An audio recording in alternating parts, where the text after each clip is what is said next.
secrecy and not revealing the full data is it's giving the whole issue of climate change a bad name, and I think that's terribly dangerous, because I think climate change is a serious problem. The overwhelming majority of scientists in the world think it's a problem, and I think if we don't do anything about it, we'll pay a very, very heavy price in the long run. And is it discredited by this?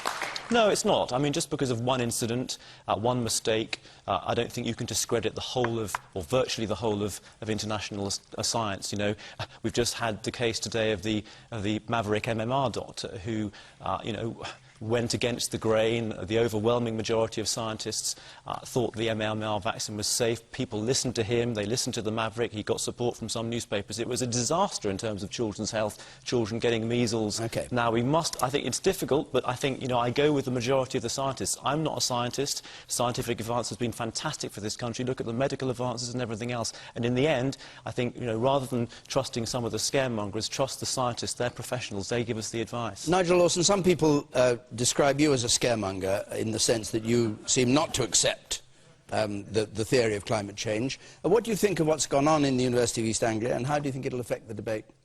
Certainly the illegal act of trying to successfully define requests under the Freedom of Information Act is deplorable. There is nothing to be said for it, but it's a symptom of something far bigger. There is an inquiry into the whole shenanigans, apparent shenanigans at the climatic research unit of the University of East Anglia.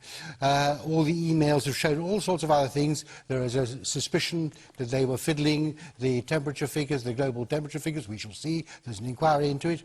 There is a considerable suspicion that they were pulling every lever they could to prevent dissenting scientists, and there are a great many dissenting scientists, from having their papers published. And there were a whole lot of other things. And these are people who are at the heart of the international process, the Intergovernmental Panel on Climate Change, which again, it's been shown that it published a prediction that the Himalayan glaciers would all disappear by 2035, and it was it's discovered that the basis for that is little more than the man in the pub said so. It is. Do you believe that global warming A exists, and B that if it does it's man-made? I'm glad to say. Will you let me to answer that? Yes. Right? I'm glad to say that the chief scientific advisor of the government, Professor Beddington, has just come out. It's very good to say that this is much less certain than people think. It is, obviously, there's a thing called the greenhouse effect. Obviously, there is some warming, but it is very uncertain. It's uncertain about the accuracy of these computer models. What I say is that the science is uncertain. It may well be there's a warming going on. There's not at the moment, of course. The figures even produced by the Climatic Research Unit, which are under investigation, show there's been no warming at all so far globally this century. And we had a very cold winter here, we know. But it may resume. I don't know. But what is absolutely clear is that the alarmism is unfounded. Even if there is some warming, there'll be great benefits as well as disadvantages. The net effect is not necessarily very harmful.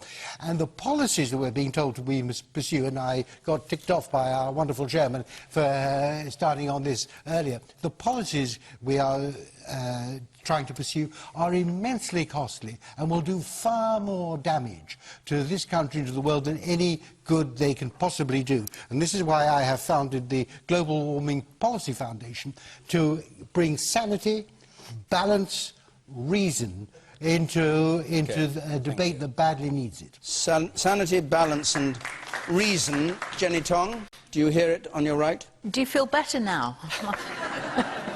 What, sitting next to you? No, been bursting all evening to say that. We do not know to what degree global warming is going to affect us. I think most people agree it is going on. There is lots of evidence all over the world from climatologists and scientists that it is happening. Maybe we do not know quite what degree it is going to affect us. But there is one thing about it. I've got lots of grandchildren, and they will have children. So have you. They will have children. They will have grandchildren themselves one day. And whatever you say, whatever I say, whatever the scientists say, we should not be wasting our world's resources one iota. Right. We should be doing everything to conserve them. Douglas Murray. Absolutely. But just to get back to the question quickly, I mean, the issue of Freedom of Information Acts and this, I mean, it is, I have to say, I mean, I have never worked in government. I've only ever watched with awe, really. You have to speed up a bit. But Ben Bradshaw, for him to say that FOIs sort of sort this out, actually all that happens with FOIs is that departments get rid of emails that might be incriminating before anyone can put in an FOI, or don't say anything in an email and do it around the coffee machine. There are substantial questions around this area, and I think that it is right. I'm very glad I have to say that Lord Lawson has set up his think tank, because there are very good reasons to try to put some balance back into this debate. It has got extraordinarily hysterical from the climate change lobby, and anything which goes this hysterical this fast should, I think, raise some question marks and have some kind of at least return to normal debate. It's very interesting to my mind. The climate change lobby really don't like that. Jane Moore? I just want to say very quickly, I didn't say that the Edlington parents weren't to blame. They absolutely are. Climate change, I would say that on this, what I hope on this particular story, I believe that there is climate change. I don't necessarily believe it's man-made or that there's anything that we can do about it. But what I do hope with this latest story is that it is now open to make a very healthy debate, that dissenters are no longer squashed, that we can all talk about it openly. You can have your say, you can have your say over here, and the public can make an informed decision. And then, by the way, maybe we can rein in some of the green taxes, because it's now being used as another tax stick to beat us with when the evidence for it is not necessarily there yet. Do you believe, Ben Bradshaw, that politicians have become hysterical about climate change? Because both parties are talking about green issues in that way, and climate and global. No, I don't. And if you look at the recent survey of Conservative candidates, they put climate change at the bottom of their list of priorities, and David Cameron's having real trouble at the moment with his own party, because he used this as a way of detoxifying, of sort of making what do you say to Douglas Murray's point? That and actually many about Conservatives share Nigel Lawson's view. But, I mean, even George Bush, in the end, accepted the science of climate change. So, well, you know, George Bush... Stop flogging that. Your hero. Well, here was a man with whom I agreed on almost nothing, and I certainly violently disagreed with him on climate change, but even at the end of his presidency, he accepted the science. Now, I mean... You know, I don't just think at that point. I mean, what are you trying to say? Trying to show he's good by attacking George Bush. Are you saying he's very, very stupid and suddenly he was very clever, or I disagreed with him on everything and suddenly I agreed? No, you were asking me if I thought politicians were getting hysterical. I think what politicians have been trying to do... So George Bush... Ben was trying to detoxify his brand. I think so. I'm saying that he was known as the arch climate change denier of his time. It was America that stopped the world doing more sooner on climate change, and even by the end of his presidency, he accepted what Nigel Lawson still doesn't accept. I think our time's pretty well up. We're going to be in Coventry next week, and the week after that we're going to be in Belfast.